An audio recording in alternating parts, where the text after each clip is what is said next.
No está en línea el diputado nacional Guillermo Carnaghi bueno, vamos a hablar de este tema y algún otro tema vinculado al mundo político. Guillermo, buenas tardes, gracias por estos minutos, ¿cómo estás?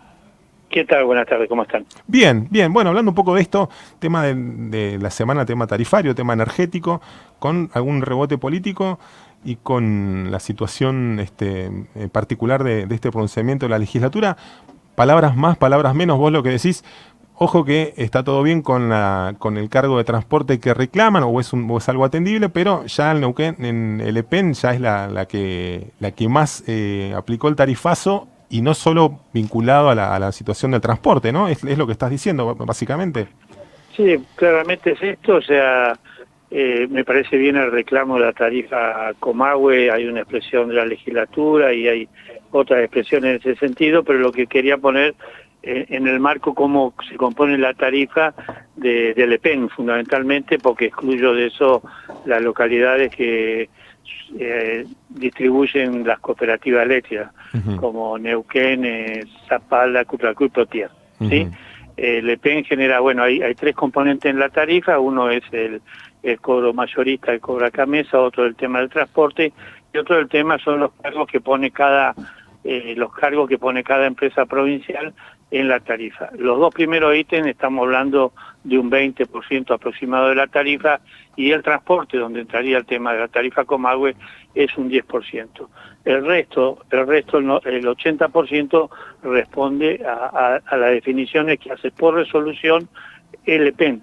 Esto es lo que bueno, he publicado, y uno ve la comparación, si compara, en eso yo no tengo ahora en mis manos, pero si compara esos cuadros de lo que se paga en la tarifa Lequén, que está al alto del tope de la tarifa más cara por 300 kilowatt hora de todo el país, y lo comparamos con las provincias de la región Comahue, como es la provincia de Río Negro, la provincia de La Pampa, pagan mucho menos, siendo provincias con una situación poblacional, también geográfica y de clima similar a Neuquén, con lo cual ahí la principal responsabilidad de las tarifas que pagan del EPEN, los usuarios del EPEN, es del gobierno de la provincia. Ahí es donde está el principal desfasaje, y desde ese lugar nuestros diputados, o sea, diputados del Frente de Todos en la legislatura de Neuquén,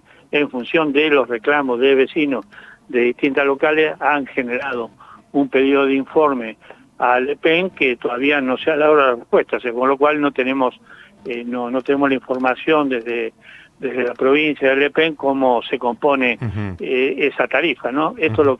lo que estoy planteando. Está claro.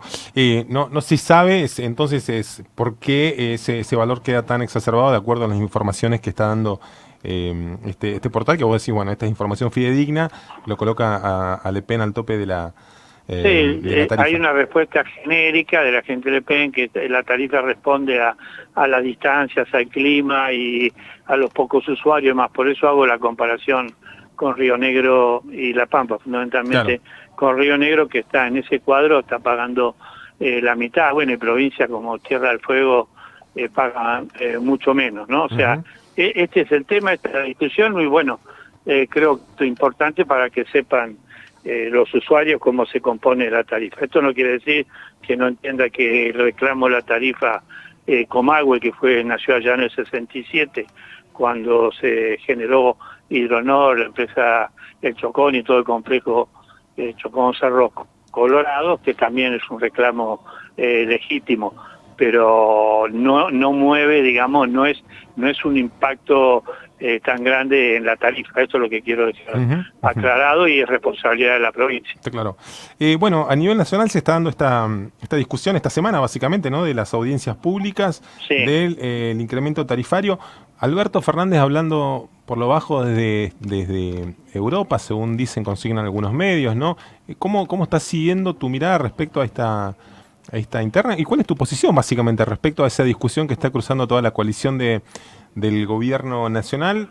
Respecto de los subsidios, del pedido del fondo, respecto de lo que dice la vicepresidenta, digo, en cuanto a la necesidad de sostener niveles de subsidios que, bueno, impactan de un modo como lo venimos viendo en la economía, lo que dice el ministro de Economía respecto a la necesidad de ser más inteligentes en la aplicación de ese subsidio. ¿Cuál es tu mirada respecto a ese escenario? Varias preguntas. Uno, Sí. las declaraciones perdón, del presidente, ahora para estar a tono con el debate actual, son en off. Sí. O sea, bueno, está planteado, o sea, no me puedo hacer cargo de declaraciones en off No. que están publicadas en un diario.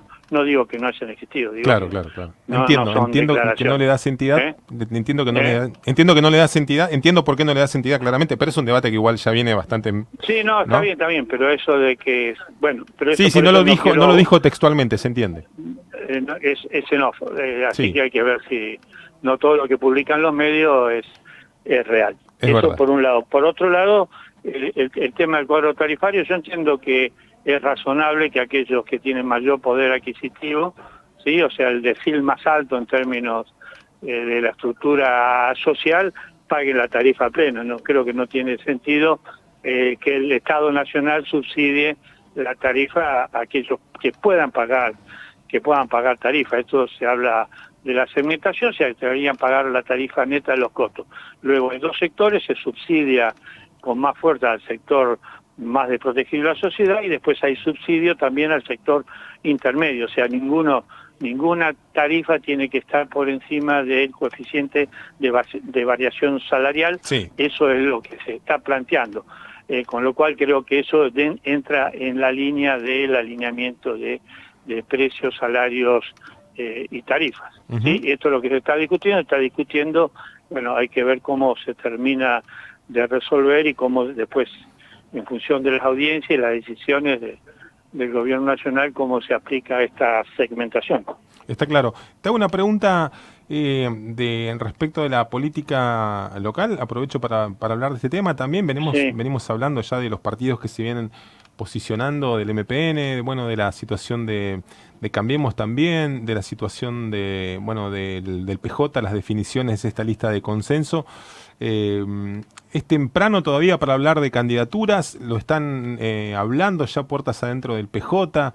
¿Quién es el referente que debiera encabezar esa lista eventual para ir por la gobernación? ¿Ya está definido? ¿Es Darío Martínez? Sí. ¿Quién es? Desde nuestro espacio se ha reafirmado en este proceso de interna que teníamos que realizar, que fueron postergadas, como se postergaron todos los partidos, las internas partidarias en función de la pandemia, en función del COVID, se resolvió la interna. El principal referente hoy del partido, claramente reconocido por todos, es Darío Martínez, por eso, bueno, está siendo reelecto en la presidencia del partido y a partir de eso se han definido los congresales, los consejos locales de todo el partido. La tarea hoy no es tanto las candidaturas, sino empezar a hablar con los distintos partidos, porque la idea es, obviamente, reafirmar lo que fue el Frente de Todos y si podemos incorporar alguna otro sector o fuerza política, bienvenido sea. Esta es la tarea que lleva adelante Consejo Provincial, congresales y consejos locales, ¿sí? Porque cada uno tiene que construir al pueblo. Obviamente, y para no eludir desde mi punto de vista, hoy el principal referente y el que tiene mayores condiciones para la candidatura a gobernador es Darío Martínez. Se lo ve a ratos un poco tironeado por esa interna también a nivel nacional, desde afuera, desde el análisis. No sé cómo lo están sintiendo ustedes. Digo, Darío Martínez cada vez que habla de la vicepresidenta del presidente. Se trata de poner en una línea media dentro de esa interna que vemos cómo ha quedado totalmente explicitada con algunos referentes pronunciándose en los medios de comunicación. ¿Está esa situación un tanto de incomodidad o otros dicen Darío Martínez ya está decididamente enrolado en las filas de la vicepresidenta, digamos? ¿Es tan así? ¿Cómo lo estás viendo vos? No voy a hablar por Darío Martínez, pero desde mi punto de vista, desde mi visión política, es reafirmar el Frente de Todos, con el liderazgo de Cristina y con la presidencia de Alberto Fernández. Esto es a lo que hay que tratar. Esto no significa negar que tenemos una discusión, pongámoslo en términos para estar actualizado. No tenemos una pelea, tenemos un debate a distintas posturas y si lo puedo definir es unidad en la diversidad. así que aspiro a que, bueno, a que logremos, digamos, cohesión, o que no solo unidad, sino cohesión, y también las diferencias que puede haber en términos electorales de los distintos componentes del Frente de Todos que aspiren a una candidatura el año que viene. Bueno, la forma de resolverla es un instrumento que se ha generado desde nuestro gobierno, de la presidencia de Cristina, que son las PASO, que hoy está reivindicado por toda la fuerza. Y si recordás, no hace mucho tiempo, desde Juntos por el Cambio, que hoy reivindica las PASO y las quiere replicar inclusive en las provincias, por lo que escuché hoy en la discusión de la boleta única de papel, la cuestionaban por innecesarias y costosas. Sí. Y hoy vemos que es un buen mecanismo, realmente es un buen mecanismo para resolver las candidaturas de cara al conjunto de la sociedad. Yo supongo que o sea, definir las reglas del juego, no hablar tanto de candidaturas, todavía falta tiempo. Además, bueno, obviamente la situación del país, por lo que referíamos antes, sí, bueno, tenemos situaciones que resolver, ¿no? Claro. Pero que sí, claro que sí, claro. esta es mi opinión personal, o sea, trabajar para mantener la unidad del Frente de Todos, y bueno, y la cuestión, eso de lo político, de la gestión, y la cuestión electoral, que la separo, resolverla con un instrumento que me parece que es válido, que es legítimo, y que son las PASO, ¿no? Claro. O sea, esta es mi postura, sí. Muchas gracias por la charla, Guillermo. Tengas buena tarde. No, gracias a ustedes por llamar. Buenas tardes. Buenas tardes. Bueno, escuchaban a Guillermo Carnay, diputado nacional del Frente de Todos.